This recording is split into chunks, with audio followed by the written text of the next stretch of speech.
আসসালামু আলাইকুম। আমি এখন দাঁড়িয়ে আছি নরসিংদী জেলার পলাশ উপজেলার চরসিন্দুর ইউনিয়নের একটি অঞ্চলে।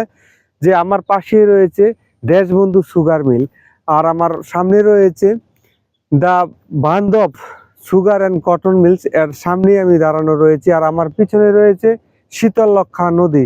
যে শীতললক্ষা নদীর উপর, নদীকে কেন্দ্র করে আমাদের এই অঞ্চলে অনেক শিল্প কারখানা এবং মানব সভ্যতা গড়ে উঠেছে। শীতললক্ষা নদীর তীরে যে সকল শিল্প কারখানা গড়ে উঠেছে তার মধ্যে অন্যতম হলো আমাদের পলাশের সার কারখানা, চিনির কারখানা এবং বিভিন্ন প্রতিষ্ঠান গড়ে উঠেছে নদীর ওই পার গাজীপুর জেলার বিভিন্ন উপজেলাতে। এই শীতললক্ষার তীরবর্তী অঞ্চলে বিভিন্ন শিল্প কারখানা, ঠিক তেমনি ভাবে আপনারা দেখতে পাচ্ছেন এখানে নোঙর করা রয়েছে বিভিন্ন মাল বোঝাই করে জাহাজ। যে জাহাজ থেকে মূলত মাল বিভিন্ন পণ্য লুট আনলুট করা হয়। আপনি যদি দেখাতে পারেন ওইদিকে আরো শিল্প কারখানা রয়েছে, একটু ইয়ে করে দেখান আপনি শিল্প কারখানা গুলি যদি দেখানো সম্ভব হয়। এবং এই শীতললক্ষা নদীর পানির নাব্যতা কমে গেছে, কিন্তু কমে গেলেও কিন্তু আর গভীরতা কমে নেই, কারণ এটা প্রাকৃতিকগত ভাবে এবং আল্লাহর সৃষ্টিকৃত ভাবেই এই শীতললক্ষা নদীর গভীরতা অনেক, যার কারণে বিভিন্ন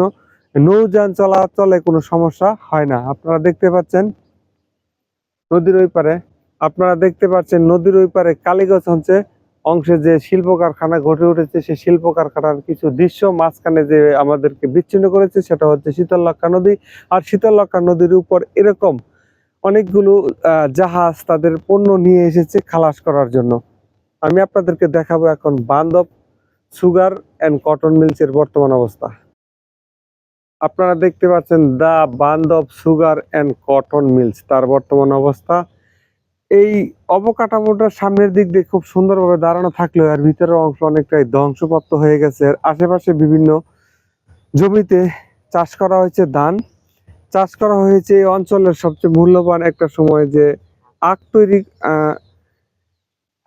আখ গাছ, অর্থাৎ আমরা যেটা উক বলে থাকি, গুড় তৈরির যে প্রধান উপকরণ এবং চিনি তৈরি করার যে প্রধান কাঁচামাল ছিল সেই আখ ক্ষেত, সেই আখ ক্ষেত এবং তার চারপাশের পরিবেশ। আমি এখন আপনাদেরকে বান্ধব সুগার মিলের ভিতরের কিছু দৃশ্য দেখাবো। আপনারা দেখতে পাচ্ছেন এই বান্ধব সুগার মিলের ভিতরের অবস্থা। ভিতরে খুবই ভয়ঙ্কর ধরনের, এখানে মানুষ থাকার মতো কোনো পরিবেশ নেই, তবে বনের বিভিন্ন পশু পাখি থাকতে পারে, তাও বেশিক্ষণের জন্য না, যেহেতু এখানে তাদের খাবারের যে চাহিদা, সেই খাবারের চাহিদা পূরণ করার মতো সুযোগ কম। আর ভিতরের দৃশ্যগুলি আমি আপনাদেরকে আবারও দেখাচ্ছি। আপনারা দেখতে পাচ্ছেন এর ইস্পাতের ব্যবহার এবং টিনের ব্যবহার, সেটা বর্তমানে ধ্বংসপ্রাপ্ত। তার ওই পাশেও আরো কিছু রয়েছে, এরকম বিল্ডিং রয়েছে, আপনারা দেখতে পারতেছেন। অরপর সেই বিল্ডিং গুলিও বিপজ্জনক, তাই এখানে যাবো না। আমরা দেখাবো এর ভিতরে যে সাপের সলম পাওয়া গেছে, সেই দৃশ্যটা আমি আপনাদের দেখাবো। কি ভবনে যাচ্ছি, আপনারা দেখতে পাচ্ছেন। হ্যাঁ, জানি, একটু ভিতরে দেখেন তো। দেখেন ভাই ভাই ভাই দেখেন ভাই, দেখ কি ভয়ঙ্কর অবস্থা, সাপের চলন। হ্যাঁ, আপনারা দেখতে পাচ্ছেন এটা সাপের চলন, যেহেতু রাস্তার সাথেই সাপটি ছিল, অর্থাৎ এখানে রাস্তা বলতে ভিতরে ঢুকার যে গলিটা, দরজাটা সেখানেই। তার মানে এখানে মানুষের যে মানে আনাগোনা সেটা নেই, সেই জন্য সাপটা এখানে নির্বিঘ্নে তার চলম শরীরের খোলস পরিবর্তন করতে পারছে।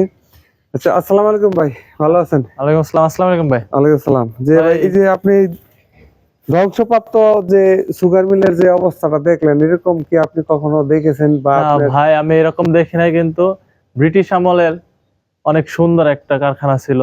এখন দেখতে ভয়ঙ্কর লাগতেছে, কারণ দিনের বেলায় মানুষ এখানে আসতে পারবে না, রাতের বেলায় তো আরো। হ্যাঁ হ্যাঁ, তবুও আমরা